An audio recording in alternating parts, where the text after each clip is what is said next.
এরকম ভাবে দিচ্ছ কেন? আস্তে আস্তে দাও সবাই। আই, তুমি এখনো বলদের মতো স্টেজে কি করতেছো? না, ওই যে মাত্র হলুদ দিচ্ছি তো, হলুদ দেওয়া শেষে তারপর গোসল করবো। তোমার সাথে আমার কি কথা ছিল? হ্যাঁ, তোমার কথা ছিল না তুমি আমার আগে হলুদ শেষ করবা? তাড়াতাড়ি প্রোগ্রাম শেষ করে গোসল দিয়ে নাও, আমি একটু পর কল দিব। তো কোথায় কোথায় ঘুরছিস বাবা, জানো হলুদ দে। আই, আর কে কে আছেন আমাকে হলুদ লাগাবেন? তাড়াতাড়ি শেষ করে দেন, আমি রুমে যাবো। কিরে বন্ধু, কই তুই? কোথায় আবার? তুই জানিস না কোথায় আছে? কাজিনের বিয়েতে তোকে এত করে থাকতে বলতে চলে গেছে। শুধুই কি কাজিন, নাকি তো সেই ছোট্টবেলার ক্রাশ কাজিন? দেখিস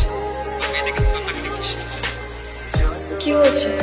মানে বর মেহেদি নাকি পালাইছে। মানে মানে গাড়ি করে আমাদের এদিকে আসার জন্য রওনা হয়েছিল, কিন্তু এদিকে না আসলে অন্য কোথাও চলে গেছে। ওকে ফোনটাও বন্ধ পাচ্ছি, আমার মনে হয় ওরা আর আসবে। একটা কথা বলি, জি বলেন। রানী তো কেয়াকে পছন্দ করে, তাহলে রানীর সঙ্গে কেয়ার বিয়ারটা দিয়ে দেন। আমি রাজি। আলহামদুলিল্লাহ। পাত্রের বাবা আসছে। পাত্র নাকি পালায় নাই, অ্যাক্সিডেন্ট করছিল, এখন হসপিটালে ভর্তি আছে। আর অ্যাক্সিডেন্টের সময় নাকি ফোনটা ভেঙে গেছিল, তাই আমাদের সাথে যোগাযোগ করতে পারে। সত্যি? মেহেদি কোথায় এখন? জসিমউদ্দিন হসপিটালে ভর্তি আছে, এই খবরটাই আমি দিতে আসছি। আচ্ছা তোমার থাকো, আমি চলে যাই। এখন আমাদের বিয়ে হয়ে গেছে, তুমি কোথাও যেতে পারবে না। তুমি কি চাও? হ্যাঁ, আমি তোমার সাথে এখন বসে সংসার করি? অবশ্যই, বিয়েটা কোনো ছেলে খেলা না। মানে সব রীতিনীতি মেনে আমাদের বিয়েটা হয়েছে। তুমি আমাকে কবুল করেছো আর আমি তোমাকে। এটা তুমি অস্বীকার করতে পারবে না। হ্যাঁ পারবো, কারণ আমি মন থেকে কবুল বলিনি। আর তোমাকে আমি এখনো স্বামীর কোনো অধিকার দিইনি। যতক্ষণ না পর্যন্ত আমি তোমাকে কোনো অধিকার দিব, ততক্ষণ একদম আমার উপর কোনো অধিকার খাটানোর চেষ্টা করবা না। দেখো গে, আমি আসলে আমার ডিভোর্স চাই। আমার বিয়েটা একটা অ্যাক্সিডেন্ট ছিল। মেহেদি যদি পালিয়ে যেত, ও যদি অ্যাক্সিডেন্টে মারা যেত। ও আমার কাছে।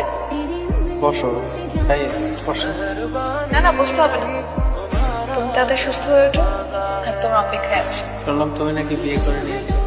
না, ওটা একটা অ্যাক্সিডেন্ট ছিল। লাইফে আনএক্সপেক্টেড অনেক কিছুই হয়, আমিও মেনে নিয়েছি, তুমিও মেনে নাও প্লিজ। শোনো, এসব ইমোশনাল কথাবার্তা শোনার মুড আমার নেই। তোমার আমাকে ডিভোর্স দিতেই হবে, আর এটাই ফাইনাল। আর তুমি যদি ডিভোর্স নাও দাও, আমি এমনি চলে যাবো, কেউ আটকাতে পারবে না। ও তোকে ছোটবেলা থেকে ভালোবাসে, বিয়ে করেছে, এখন যদি তুই চলে যাস তাহলে ওর কি হবে? আজব তো, রনির কথা চিন্তা করে আমি আমার জীবন কেন বলে দিব? আমার জীবন কি জীবন না? আমার ইচ্ছা কি ইচ্ছা না? আমি কারো কথা চিন্তা করতে পারবো না, আমি শুধু আমারটাই ভাবছি। আপনারা ডিভোর্সের ব্যবস্থা করুন।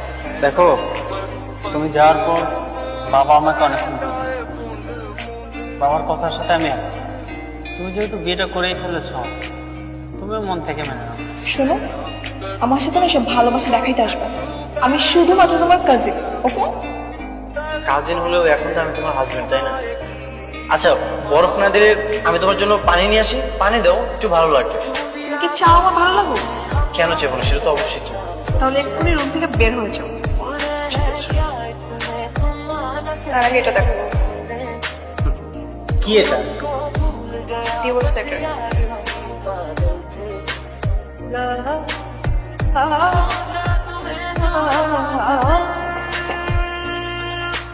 তোমার ছেলেকে আমি ডিভোর্স দিয়েছি। আমি আমার বাবার অবাক বলতে পারি। স্যার, তুমি একজনের সাথে 24 ঘন্টা স্বামী স্ত্রীর মতো থেকে এসেছো।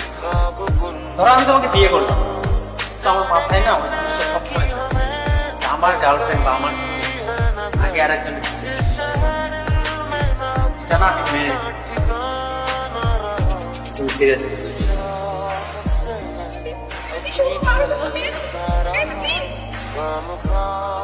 আমি আসলে আমি জানি তুমি আমাকে কি বলতে চাও। ডিভোর্স পেপারে সাইন করে দিয়েছি কিনা এটাই তো বলতে চাও? এই নাও, সাইন করে দিয়েছি। আমি আর কখনোই তোমাকে বিরক্ত করবো না, তোমার সামনে যাব। এটা সত্য, ছোটবেলা থেকে তোমাকে ভালোবাসাতে ভালো রাখতে চেয়েছি, কিন্তু সেই ভালোবাসা যে তোমার গলার কাটা হয়ে যাবে সেটা বুঝতে পারিনি। আসলে একটা ভালোবাসা গেলে ভালো থাকা যায় না। সত্যি সাইন করে দিয়েছো? হ্যাঁ, সত্যি। দেখো, আমি চাই না তুমি সাইন করো। আমি আসলে ভুল মানুষকে ভালোবেসে ফেলেছি। আমি চাই তোমার সঙ্গে থাকতে, কিন্তু আমি চাই না। আমি এমন একজনকে চেয়েছিলাম যে আমার মতো করে আমাকে বলে। আমি জানি তোমার ভালোবাসার মানুষ তোমাকে তাড়িয়ে দিয়েছে। আমি কারো অপশনে থাকতে চাই না।